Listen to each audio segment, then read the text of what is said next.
bahkan membatalkan rencana kenaikan PPN 12%. Presiden Jokowi ini kan diusung oleh PDI Perjuangan. Jadi inisiasi HPP itu adalah memang inisiasi daripada partai penguasa, partai yang mendukung Presiden, PDI Perjuangan.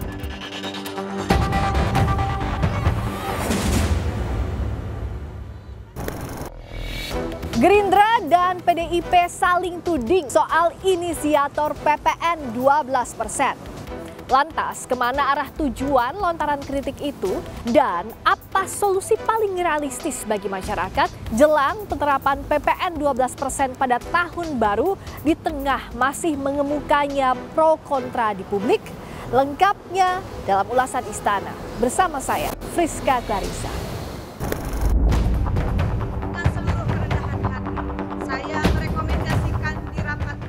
Saling tuding Gerindra dan PDI Perjuangan soal inisiator PPN 12% berawal dari pernyataan anggota DPR RI dari fraksi PDIP Rieke Diah Pitaloka yang meminta Presiden Prabowo menunda atau membatalkan pemberlakuan PPN 12%. Pernyataan itu pun ramai di media sosial.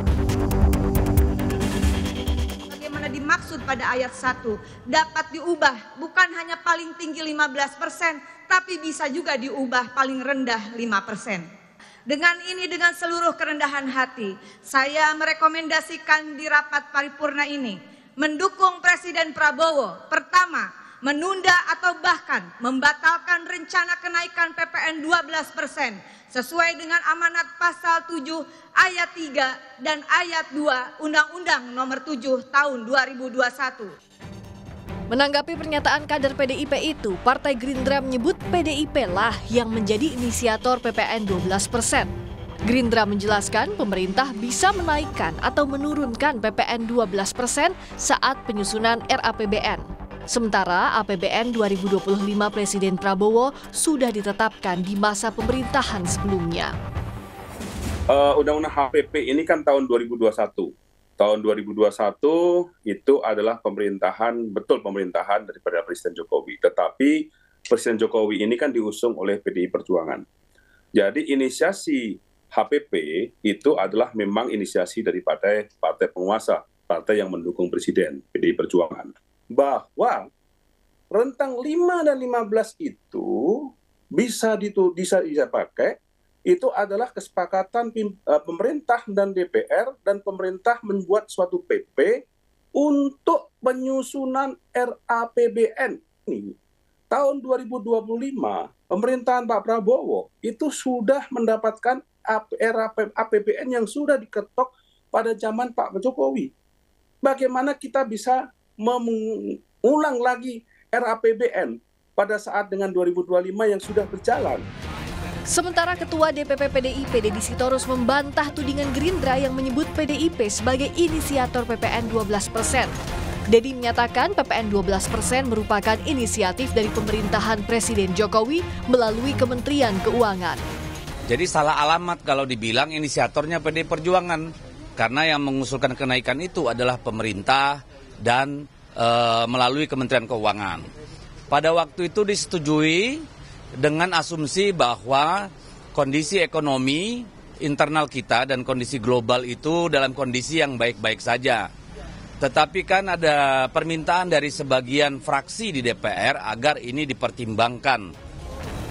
Sebelumnya Menko Perekonomian Erlangga Hartarto menyatakan kenaikan PPN menjadi 12% bukan pemerintah yang tentukan, tapi mengikuti undang-undang yang disetujui seluruh fraksi, kecuali Partai Keadilan Sejahtera di DPR.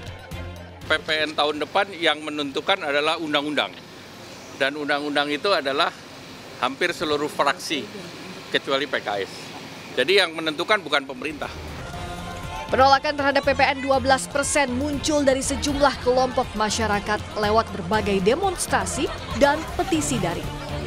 Direktur Ekonomi Digital Selios, Nailul Huda bersama sejumlah koalisi masyarakat sipil menolak kebijakan itu karena menilai kompensasi kenaikan PPN tidak sebanding dengan dampak yang dirasakan masyarakat, terutama kelas menengah, serta akan berdampak pada daya beli masyarakat. Mas Huda, karena ini akan segera berlaku, yang dikhawatirkan tadi daya beli masyarakat merosot, apa yang masih belum tercakup dari paket kebijakan pemerintah, dari stimulus ekonomi yang sudah dirancang pemerintah dengan anggaran 270T. Nah, ini apa yang masih belum ada, yang masih harus dikejar dengan penerapan PPN 12% ini, Mas Huda? Bersama-sama dengan YLBHI dan juga beberapa koalisi lainnya, kita juga support gitu kan, support langsung maupun tidak langsung untuk gerakan menolak PPN 12%. Nah, kenapa kita sampaikan? Karena meskipun tadi ada beberapa bansos yang digelontorkan, itu menurut hemat kami, saya pribadi juga sampaikan bahwa itu tidak akan bisa cukup untuk mengkompensasi dari dampak kenaikan tarif PPN 12%. Karena apa? Karena gini, kan, kalau kita lihat sebenarnya tarif untuk beras 12 kilo itu kan yang menikmati adalah orang dengan kategori miskin dan rentan miskin. Untuk kelas menengah itu dia tidak mendapatkan subsidi tersebut atau bantuan sosial tersebut. Nah, kita tengoklah kalau misalkan ini untuk yang tarif listrik itu cuma 2 bulan di Januari dan dari ke Februari gitu kan. Itu tidak akan ampuh untuk menghadapi PPN yang saya rasa akan semua barang ini akan naiknya terdampak ya 9%. Menanggapi penolakan dari berbagai kelompok masyarakat terhadap kenaikan PPN, Wakil Ketua Komisi 11 DPR RI Muhammad Hekal menyebut DPR dan pemerintah terus berkomunikasi intensif untuk mencari solusi. Karena kebijakan PPN 12% yang dialokasikan dalam APBN 2025 juga dibutuhkan untuk menjalankan program pemerintah. Sesuai Undang-Undang Harmonisasi Peraturan Perpajakan, PPN 12% akan diberlakukan paling lambat Januari 2025. Hari ini memang saya juga baru telepon-teleponan sama pimpinan DPR. Pimpinan DPR juga terus berkomunikasi dengan pemerintah, termasuk dengan Pak Presiden. Kita ditugasin untuk beberapa hari ini terus duduk secara intensif membahas item-item ini. Mudah-mudahan sih dalam waktu, ya tentu udah waktunya tinggal beberapa hari lagi, kita bisa cari solusi. Dan kan gini, ini kita juga sangat akomodatif kok. Kalau misalnya nih di dalam pemerintahan menemukan kesulitan karena ada batasan-batasan wewenang masing-masing kementerian, kan kita bisa bantu untuk diskusikan dengan kementerian lain kalau ada sumber-sumber lain yang bisa kita gunakan sebagai pengganti. Karena memang 12% ini angkanya sudah dipakai dalam pembahasan APBN 2025. Kalau sekarang dicabut, itu langsung ada minus 75 triliun. Gitu kan? Nah, cariin penggantinya. Kalau kita tetap mau program-program pemerintah berjalan. Yang publik nantikan saat ini bukan mundur ke belakang, saling tuding soal siapa yang jadi pengusul kebijakan naiknya PPN. Tapi harus ada solusi nyata bagi masyarakat agar penerapan kebijakan PPN yang naik menjadi 12% tidak semakin memberatkan pundak masyarakat di tengah lesunya ekonomi. Friska Clarissa, Arif Rahman, Kompas TV, Jakarta.